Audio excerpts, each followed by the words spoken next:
नमो नमः मित्रों, मैं अंजू शर्मा संस्कृत जीवनम में आप सभी का स्वागत करती हूँ। तो जैसा कि मित्रों हम लोगों की व्याकरण की कक्षा में हम लोग कारक प्रकरण का अध्ययन कर रहे थे और कारक प्रकरण के अंतर्गत जो हमारी षष्ठी विभक्ति है उसका अध्ययन चल रहा था। तो आज भी हम लोग अपनी जो कारक प्रकरण की कक्षा है उसमें उपस्थित है षष्ठी विभक्ति के सूत्र और वार्तिकों के साथ। तो जो भी मित्र हमारे साथ लाइव जुड़ चुके हैं वह सभी मित्र अपने मित्रों के साथ वीडियो की लिंक को शेयर कर दीजिए, जिससे कि अधिक से अधिक लोग वीडियो के साथ लाइव जुड़ सकें। साथ ही साथ जिन लोगों ने भी अभी तक चैनल को सब्सक्राइब नहीं किया है, चैनल को सब्सक्राइब कर बेल आइकन प्रेस कर लीजिए, जिससे कि वीडियो की नोटिफिकेशन आप तक समय से पहुंचती रहे। तो आइए हम लोग अपनी कक्षा में आगे बढ़ते हैं। आप सभी ने वीडियो की लिंक को शेयर कर दिया होगा। तो जैसा कि हमारी जो षष्ठी विभक्ति का अध्ययन चल रहा था उसमें हम लोगों ने कल की कक्षा में जो हमारे सूत्र थे कर्ति कर्मणो कृति, और इस सूत्र के अंतर्गत जो हमारा वार्तिक था गुण कर्मणि विष्यते, और इसके पश्चात जो उभय प्राप्तो कर्मणि सूत्र था, और इस सूत्र के अंतर्गत भी जो हमारा वार्तिक था स्त्री प्रत्यय योर काकार नयोर नार्वे नियमः, इन सभी का अध्ययन कर लिया था। किंतु इसका जो वार्तिक का जो उदाहरण था वेदिका विविधता व रुद्रश्य जगता, इस उदाहरण को लिखकर मैंने छोड़ दिया था और हमने आज के डिस्कशन के लिए छोड़ा था इसको, क्योंकि इतनी जल्दी मैं इस चीज को क्लियर भी नहीं करा सकती थी और आप सभी को एक एक पॉइंट क्लियर कराना मेरी पूरी जिम्मेदारी है, जिससे कि आप सभी के समझ में एक एक चीज आती रहे और आप लोग कहीं भी कंफ्यूज ना हो। तो हम जो कि हमारा वार्तिक है इसके जो उदाहरण दिया हुआ है इसका अध्ययन करते हैं। तो सबसे पहले हम लोग यहाँ जानते हैं कि जो हमारा कर्ति कर्मणो कृति सूत्र था इसने क्या कहा था कि कृत प्रत्यांत यदि कोई शब्द है और उसमें चाहे कर्ता हो या कर्म, अर्थात कृदंत प्रत्यय से अंत होने वाले जो शब्द हैं इनके साथ में कर्ता और कर्म में षष्ठी विभक्ति का विधान हो रहा था। फिर हमारा जो गुण कर्मणि वेश्यते वार्तिक आया, इस वार्तिक ने क्या कहा कि जो द्विकर्मक धातुएं आती हैं, अर्थात जो हमारे वार्तिक कात्यायन आए उन्होंने कहा क्योंकि द्विकर्मक धातुएं भी आती हैं, जो कि हमने अकथितम च सूत्र के अंतर्गत 16 द्विकर्मक धातुओं का अध्ययन किया है। तो इन्होंने कहा कि जब द्विकर्मक धातुओं में हमें कर्म दो उपस्थित मिलेंगे तब हम वहां पर किस कर्म में षष्ठी का विधान करें, क्योंकि जैसा कि हमारा कर्त कर्मणो कृति सूत्र ने कह दिया कि कृदंत प्रत्यय से अंत होने वाले जो शब्द होंगे उनके योग में जो कर्ता और कर्म होगा वहां षष्ठी होगी। किंतु जब द्वै कर्म हमें मिलते हैं तब हम किसमें षष्ठी करें। तो जो हमारे कात्यायन है इन्होंने कहा कि गौड़ कर्मणि विष्यते, अर्थात गुण कर्म में गौड़ कर्म जो होगा वहां विकल्प से षष्ठी का विधान कर दिया जाएगा। वहां हम षष्ठी भी लगा सकते हैं और हमारा जो भी होगा अर्थात द्वितीय होती है कर्म में तो हम उसको द्वितीय भी कर सकते हैं। फिर उसके बाद हमारा जो अगला सूत्र था वो क्या था, उभय प्राप्तो कर्मणि।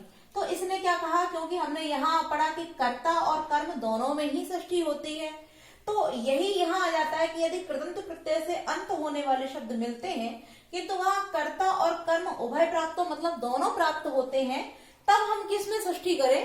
तो इस सूत्र ने कहा, यहाँ पाणिनि कहते हैं कि जब हमें कर्ता और कर्म दोनों मिलेंगे तब कर्मणि अर्थात केवल कर्म में ही षष्ठी का विधान किया जाएगा। तो इसका जो उदाहरण था वह भी हमने देख लिया था। वह उदाहरण क्या था,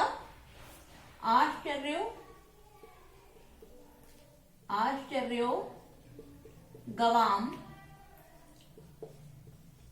दोहो अगोपेन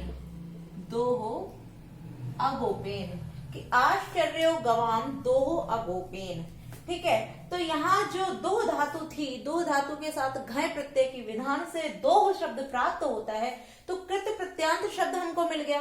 तो कृत प्रत्यांत शब्द के साथ में जो कर्म है, क्योंकि उभय प्राप्त कर्मणि यहाँ बोल रहे हैं कि दोनों कर्ता और कर्म दोनों प्राप्त होंगे तो हम कर्म में षष्ठी करेंगे, तो हमें कर्ता भी प्राप्त हुआ गोप और कर्म भी प्राप्त हुआ गवाम।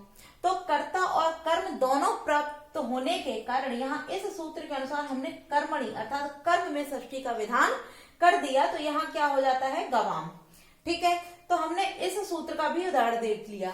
अब हमारा जो वार्तिक था अर्थात वार्तिक कार कात्यायन ने आकर कहा कि स्त्री प्रत्यय योर काकार योर नाय नियमः, कि ना अयम नियमः, यह नियम लागू नहीं होगा।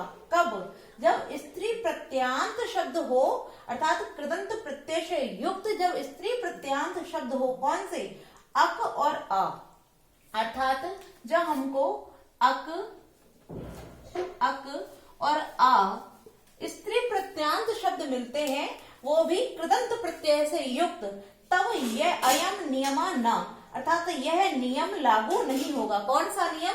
उभय प्राप्तो कर्मणि, अर्थात यह नियम वहां पर लागू नहीं होगा। तो इसका जो उदाहरण है वो क्या है? भेदिका विवित्सा व रुद्रस्य जगतः। अब हम यहाँ देखते हैं कि जो सबसे पहले हम यहाँ इस सूत्र के अनुसार चलते हैं, कृति कर्मणो कर्तृ कर्मणो कृति के अनुसार। सबसे पहले हम कृदंत प्रत्यय वाले शब्द देखते हैं। तो सबसे पहले जब हम कृदंत प्रत्यय शब्द देखते हैं तो हम यहाँ देखते हैं कि जो भेदिका है और जो विवित्सा है, भेदिका और विवित्सा ये दोनों ही हमारे कृदंत प्रत्यय से बनकर ही, अर्थात कृदंत प्रत्यय के मिलने से ही बनते हैं। तो इनकी हम सिद्धि भी देख लेते हैं कि भिद धातु के साथ ड़ोल प्रत्यय, जो कि ड़ोल का क्या बसता है? अक। तो ड़ोल प्रत्यय का अक बसता है, इसके साथ टाप जब हम जोड़ते हैं तो हमारा शब्द निष्पादन होता है भेदिका। ठीक है, इसकी हमने सिद्धि देख ली। अब हमारा विवित्सा देखते हैं। विवित्सा तो यहाँ क्या हो जाता है? यहाँ भी भिद धातु के साथ जब हम सन प्रत्यय के साथ हम क्या जोड़ेंगे? टाप जोड़ते हैं, टाप प्रत्यय लगाते हैं, तब हमको प्राप्त होता है यहाँ पर विवित्सा। तो हम क्या देखते हैं, क्योंकि यह जो हमारा कृदंत प्रत्यय वाला कृति बोल रहा है तो यह नियम, क्योंकि ड़ोल प्रत्यय और सन प्रत्यय दोनों ही हमारे कृदंत प्रत्यय हैं। ठीक है, तो कृदंत प्रत्यय होने के कारण यहाँ कृदंत वाला भी नियम लागू हो गया। अब यहाँ क्या कह रहे हैं कि स्त्री प्रत्यांत। अब जो टाप प्रत्यय हमारे यहाँ लगे हुए हैं वो अक और आ, अर्थात यहाँ ड़ोल अक प्रत्यय है और यहाँ सन टाप, सन में जो बचता है वो क्या बचता है? आ बचता है। तो यहाँ भी हमारा टाप हो जाता है, अर्थात ये भी स्त्री प्रत्यांत हो जाने के कारण भेदिका और विवित्सा शब्द बन जाते हैं। तो यहाँ अक और आ, अक और आ दोनों प्रत्यय मिलते हैं, साथ ही साथ हमारे स्त्री प्रत्यांत हो जाते हैं। तो कृदंत भी है और स्त्री प्रत्यांत भी है। तो ये दोनों नियम यहाँ लागू हो जाने के कारण यहाँ इस नियम का निषेध कर दिया है, अर्थात न अयम नियमः, यह नियम नहीं लगेगा। जब यह नियम नहीं लगेगा तो यहाँ जो हमारा कर्ता है और जो कर्म है, इन दोनों में ही क्या हो जाएगी? षष्ठी विभक्ति का विधान हो जाएगा। ठीक है, स्त्री प्रत्यय योर काकार योर नाय नियमम, यह इसने क्या किया कि स्त्री प्रत्यांत होने के कारण, वो भी अक और अस्त्री प्रत्यांत होने से यहाँ कर्ता और कर्म दोनों में ही षष्ठी विभक्ति का विधान हो जाता है। ठीक है, इतना हम लोगों ने समझ लिया। अब हम इसमें आगे बढ़ते हैं, क्योंकि यहाँ जो हमारा रुद्र है ये कर्ता है, जगत जो है वो कर्म है। तो कर्ता और कर्म दोनों में ही यहाँ षष्ठी विभक्ति का विधान हो गया है। हमने आगे बढ़ते हुए, क्योंकि इसमें भी एक वार्तिक कहा गया है, इसके अंतर्गत भी एक वार्तिक है, उसको जानते हैं। तो वह वार्तिक कौन सा है? वह हमारा वार्तिक है से विभाषा, से विभाषा। अब यह वार्तिक हमारा क्या कह रहा है? क्योंकि यहाँ इस वार्तिक ने कहा कि अक और अस्त्री प्रत्यांत हो और कित प्रत्यय से युक्त हो, तब यह नियम नहीं लगेगा। इस नियम का यहाँ निषेध कर दिया। अब से विभाषा वार्तिक जो आया, इसने इस वार्तिक ने क्या कहा कि जो शब्द स्त्री प्रत्यांत हो, अर्थात स्त्री कृदंत प्रत्यय अर्थात कित प्रत्यय से युक्त हो, स्त्री प्रत्यांत हो, किंतु इस अक और आ से भिन्न हो, अर्थात इस अक और आ से भिन्न जब स्त्री प्रत्यांत कृदंत प्रत्यय होंगे तब वहां विभाषा अर्थात विकल्प से षष्ठी व्यक्ति का विधान किया जाएगा। तात्पर्य जो शेष स्त्री प्रत्यय वाले अर्थात जो शेष रह जाते हैं हमारे स्त्री प्रत्यांत, कौन से? इनसे शेष अक और आ से शेष जो स्त्री प्रत्यांत शब्द होंगे और कृदंत प्रत्यय होंगे, वहां विकल्प से विभाषा, विकल्प से षष्ठी का विधान किया जाएगा। तो इसका हम उदाहरण देखते हैं। इसका जो उदाहरण है वो क्या है? तो इसका उदाहरण है विचित्रा, विचित्र जगतः हरेर, हरेर हरिणा,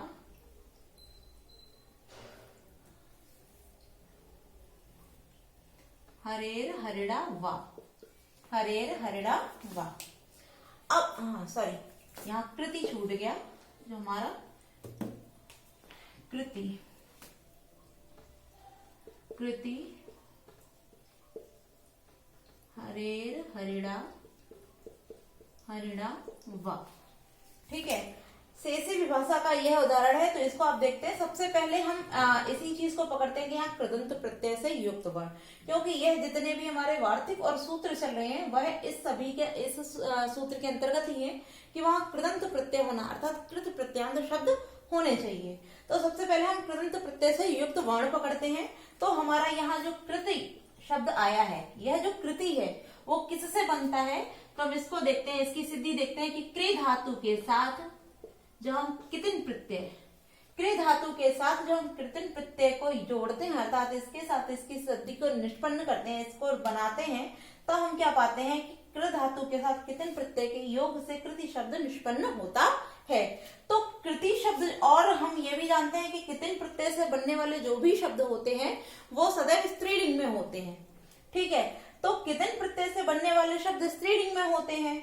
और क्योंकि यहाँ यह से विभाषा क्या बोल रहा है कि स्त्रीलिंगवाची कृदंत प्रत्यय हो, अक और आ, अर्थात चाहे कोई सा भी हो, अक और आ को छोड़कर, केवल अक और आ जो स्त्रीलिंगवाची प्रत्यांत हैं इनको छोड़ करके कोई भी स्त्रीलिंगवाची अगर प्रत्यय होता है, उनसे बनने वाले जो शब्द होते हैं, तब वहां जो हमारा क्या होता है, जो हमारा कर्ता होता है वहां विकल्प से षष्ठी का विधान किया जाता है।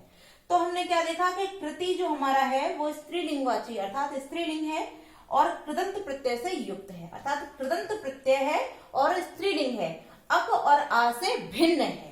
ठीक है, तो दोनों ही चीजें यहाँ क्लियर हो रही है, दोनों ही नियम यहाँ लागू हो रहे हैं। स्त्रीलिंग भी है कृति और अक आ से भिन्न भी है और कृदंत प्रत्यय भी है।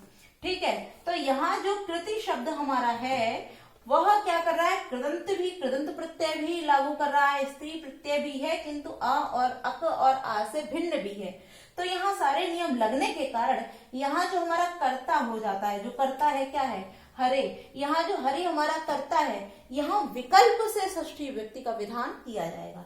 यहाँ पर विकल्प से षष्ठी होगी, ना कि षष्ठी, अर्थात यहाँ जो पक्ष में है वो कौन सी होगी, यहाँ पर कर्ता अनुक्त होकर के यहाँ तृतीया हो जाती है और विकल्प से यहाँ षष्ठी का विधान किया जाता है।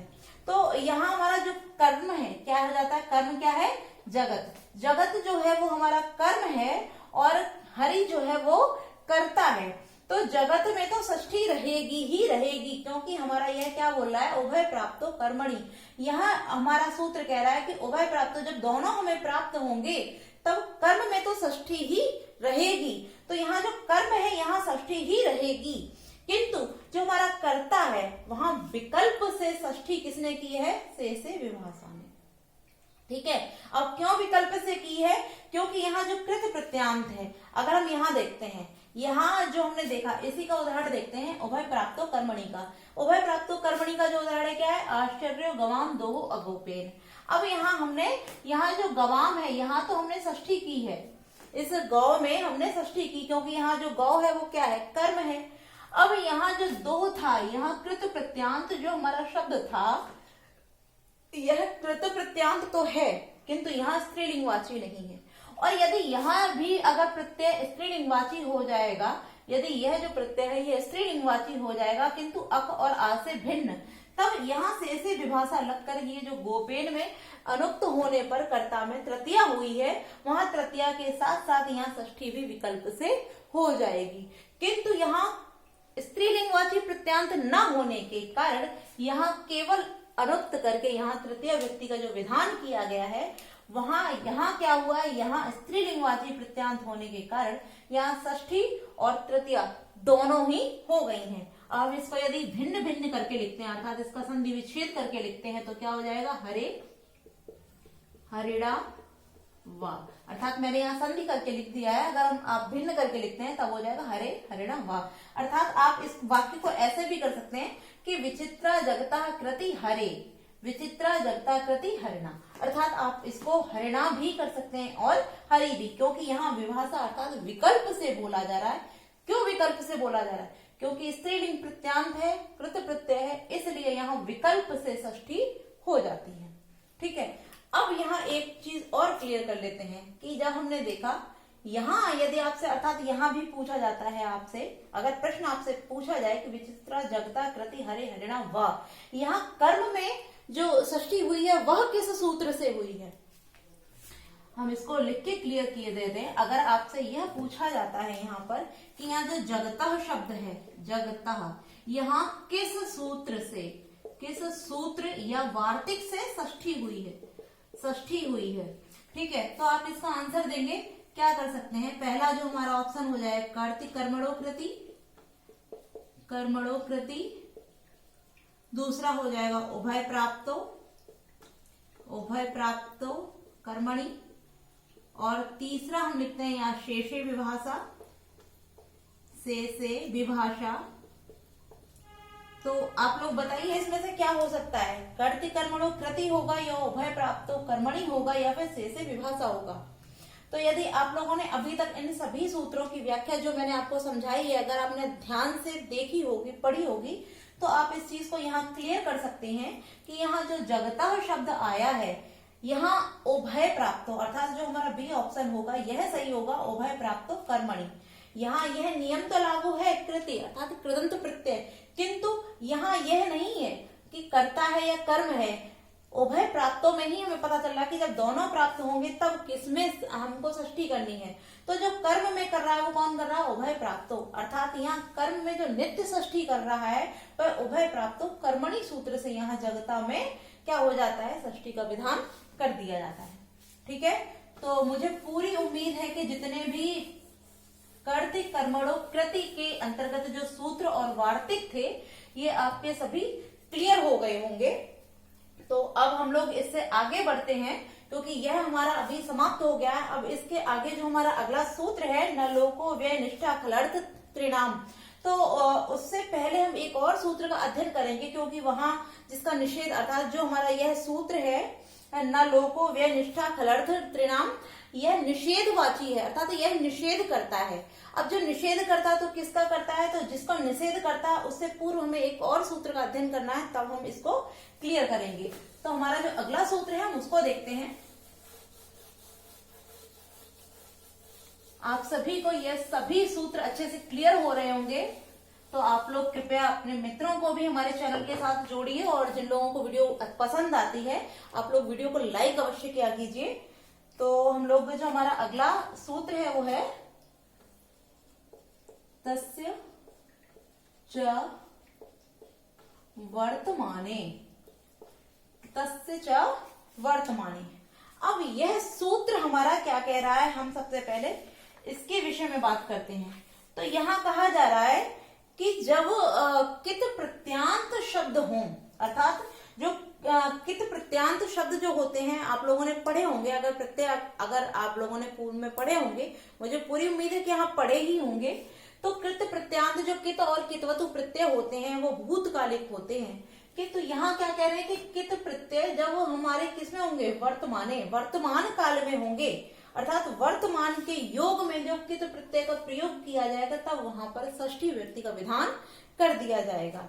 तो अगर आपसे प्रश्न इस प्रकार से पूछता है कि जो हमारा कित प्रत्यय होता है इसमें क्या शेष बचता है, तो आप सभी जानते हैं कि जो कित प्रत्यय होता है उसका त शेष रहता है, त शेष रहता है।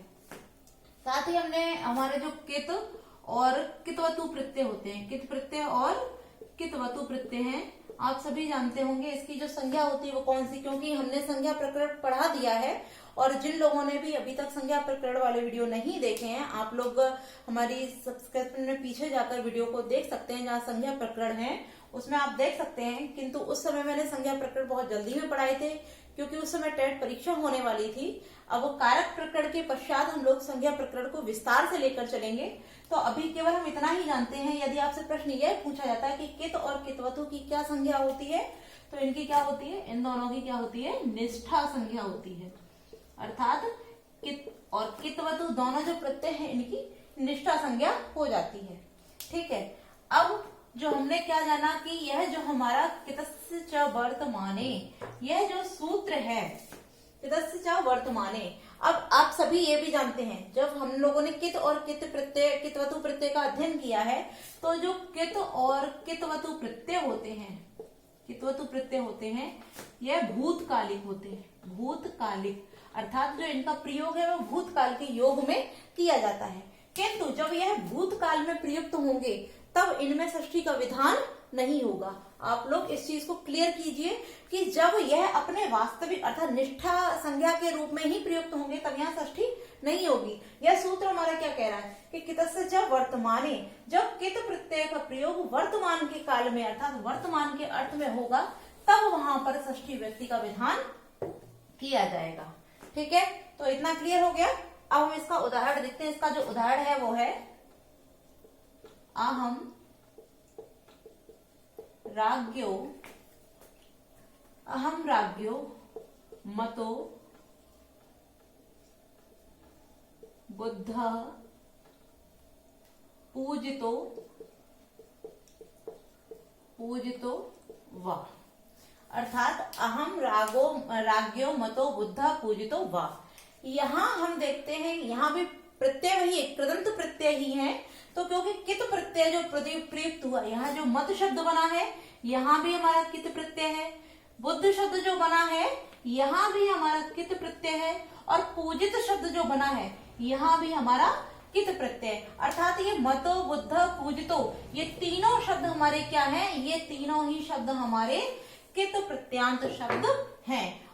परंतु यहाँ जो कित प्रत्यय का प्रयोग हुआ है वो किसमें हुआ है, यहाँ जो कित प्रत्यय का प्रयोग हुआ है वह वर्तमान काल के लिए हुआ है, अर्थात यहाँ जो कित प्रत्यय का प्रयोग है वो वर्तमान के अर्थ में किया जा रहा है। इसलिए यहाँ मतो बुद्ध पूजितो इन तीनों में कित प्रत्यय का प्रयोग वर्तमान के अर्थ में होने के कारण यहाँ जो राजा है, राजा, अब राजा क्या होता है, राजान, नकारांत शब्द होने के कारण यहाँ शब्द बनता है राज्ञा, राज्ञा शब्द बन जाता है। तो राज्ञा षष्ठी व्यक्ति एक वचन का जो रूप बनता है वो बन जाता है राज्ञा। तो यहाँ क्या हो गया, राज्ञो। अगर हम इसको बहुवचन में करेंगे तो क्या कर देंगे, राज्ञान, बहुवचन में कर देंगे राज्ञाम। तो राज्ञाम भी या राज्ञाम बहुवचन में हो जाएगा, राज्ञो एक वचन में। तो यहाँ राज्ञो या राज्ञाम जो शब्द हो गए इनमें षष्ठी व्यक्ति का विधान कर दिया गया है। क्यों किया गया है, क्योंकि यहाँ बोल रहे हैं कि कित प्रत्यांत, कित प्रत्यय हो किंतु वर्तमान अर्थ में। जब कित प्रत्यय का प्रयोग हम वर्तमान के अर्थ में करेंगे तब वह जो जिससे जुड़ा होगा उसके योग में षष्ठी हो जाएगी। तो राज्ञो, अहम राज्ञो मतो बुद्ध पूजितो, मतो बुद्ध और पूजितो इन तीनों में ही कित प्रत्यय होने के साथ होने के कारण यहाँ जो राज्ञा है इसमें षष्ठी व्यक्ति का विधान कर दिया गया है। तो आज के लिए हम इतना ही रखते हैं और मुझे पूरी उम्मीद है कि आप सभी को समझ में आ गया होगा। आप लोग कमेंट करके अवश्य बताएं। तो आज के लिए इतना ही मित्रों, वीडियो अच्छी लगी तो वीडियो को लाइक अवश्य कीजिए। नमो नमः मित्रों।